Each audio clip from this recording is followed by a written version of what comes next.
Selain Cina yang memang memiliki peradaban lebih tua, rasanya tak ada lagi negara yang bisa menyaingi kekayaan kuliner Nusantara. Hampir semua kuliner tradisional Indonesia memiliki cita rasa yang identik dan eksis sebagaimana keadaannya di masa lampau. Seperti urap, botok, dan buntil. Menggunakan bahan yang sebagian besar sama, namun punya rasa yang berbeda. Apa yang tersimpan di balik ketiga kuliner tradisional ini? Secret Story mengungkap rahasia di balik cerita.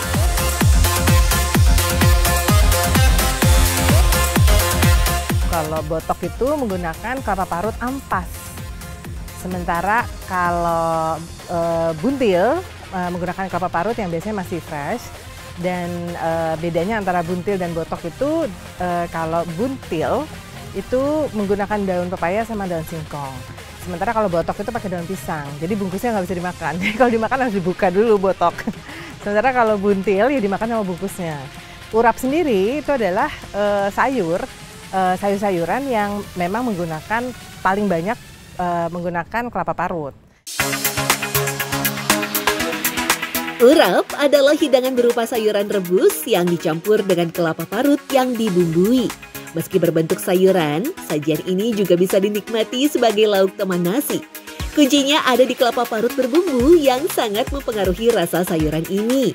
Urap lazim ditemukan dalam hidangan kuliner di seluruh Indonesia. Namun jika ditelusuri, urap berasal dari khasanah masakan Jawa. Urap juga wajib hadir dalam hidangan nasi tumpeng atau sering pula ditemukan pada sajian nasi kuning hajatan warga. Sayuran yang lazim digunakan sebagai bahan urap antara lain bayam, kangkung, daun singkong, daun pepaya, kacang panjang, toge, dan kubis. Semua sayur mayur ini direbus atau dikukus terlebih dahulu. Bumbu urap dibuat dari kelapa yang tak terlalu tua agar diperoleh tekstur yang lembut.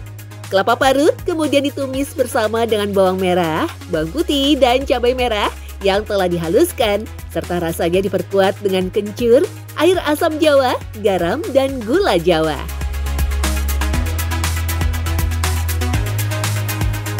Sajian urap konon sudah ada sejak abad ke-10 Masehi. Sebuah buku yang berjudul Makanan Tradisional dalam Kajian Pustaka Jawa disebutkan tentang sebuah prasasti peninggalan Kerajaan Medang yang bernama Prasasti Lingga Suntan.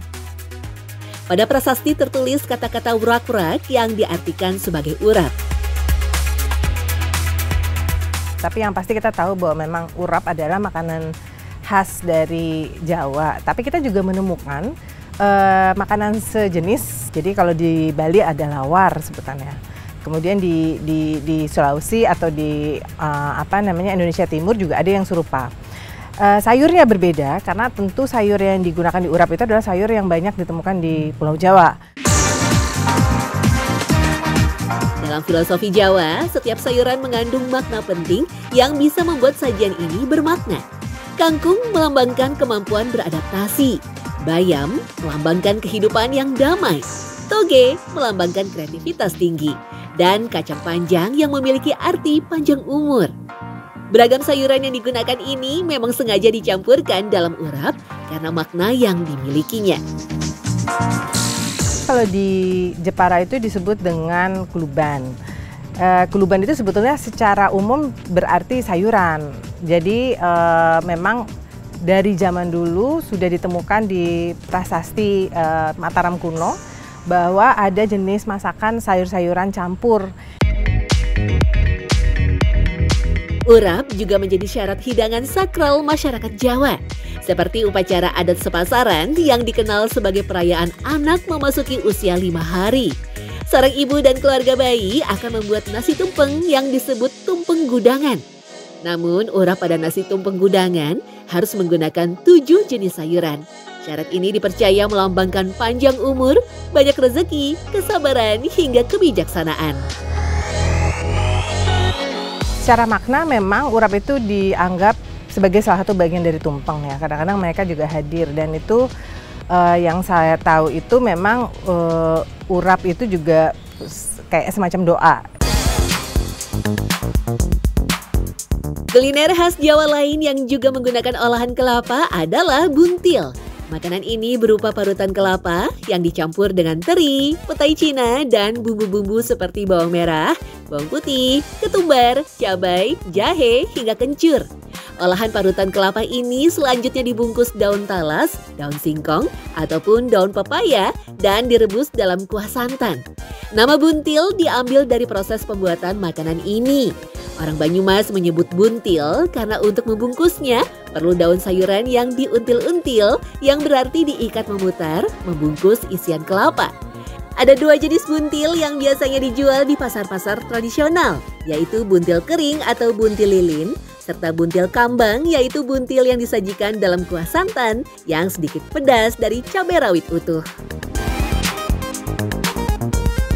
Ini makanan kreasi masyarakat, jadi ini bukan hidangan yang lahir dari misalnya keraton atau kerajaan, menggunakan bahan-bahan dari alam sekitar yang memang ada, dimasak dengan cara direbus dengan santan sampai ya bumbunya meresap. Nah, bumbunya sendiri sebetulnya sudah masuk juga di kelapa parutnya. Sehingga yang menarik dari buntil adalah ini masakan dalam bentuk bungkusan daun, tapi bungkusannya bisa dimakan. Meski dianggap sebagai makanan tradisional, kelezatan makanan ini ternyata bisa menginspirasi orang Eropa untuk membuat makanan yang hampir mirip buntil. Di kawasan Yunani dan Turki, dikabarkan ada makanan yang mirip buntil bernama dolmades atau dolam yang dibungkus dari daun anggur muda dan isiannya berupa nasi. Makanan tersebut diduga diadaptasi sampai ke Eropa lewat jalur perdagangan rempah. Interaksi antara para pedagang asing dengan masyarakat lokal memungkinkan para pedagang itu mengenal buntil dengan cita rasanya yang lezat. Buntil itu sendiri secara rasa ya gurih banget karena dia dimasaknya pakai santan, kemudian pakai kelapa dan bumbu-bumbu rempah gitu. Dan kita tahu kalau salah memilih daun ubi itu gatel. Jadi memang ada keahlian atau ada orang-orang yang memasak buntil itu harus tahu menggunakan daun ubi yang mana gitu. Kalau mau aman tentu pakai daun pepaya, tapi daun pepaya cenderung lebih pahit. Selain urap dan buntil, makanan yang identik dengan penggunaan kelapa ialah botok.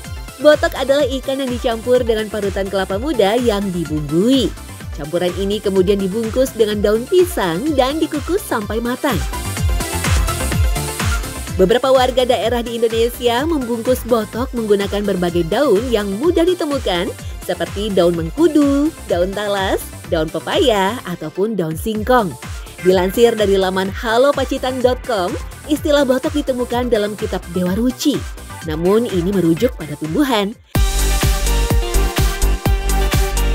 Awalnya botok dibuat dari ampas kelapa yang sudah diambil santannya atau bungkil. Hal ini dilakukan agar sisa ampas kelapa yang masih punya kandungan gizi tidak langsung dibuang. Jadi itu sebetulnya ampas dari bikin santan, daripada dibuang, sayang, ya si ampas perasan kelapa ini dimasak. Nah, yang menarik dari botok berbeda dengan buntil yang memang variannya itu misalnya sedikit, kalau botok itu banyak banget, jadi bisa botok apa aja. Bahan utama untuk membuat botok biasanya dipilih yang tidak terlalu keras saat dipanggang atau dikukus dalam waktu yang lama.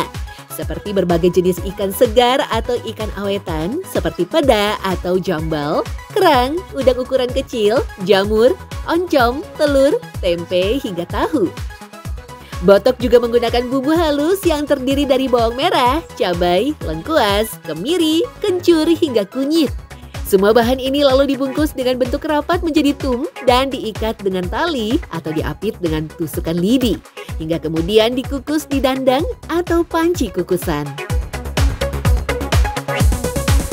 Karena walaupun sifatnya ini ampas kelapa, tapi dengan campuran bumbu-bumbu di dalam daunnya itu daun pisang dan dimasak dikukus itu ya bumbunya meresap. Dan itu makanan sederhana, murah, menggunakan bahan apapun yang didapat sekitar.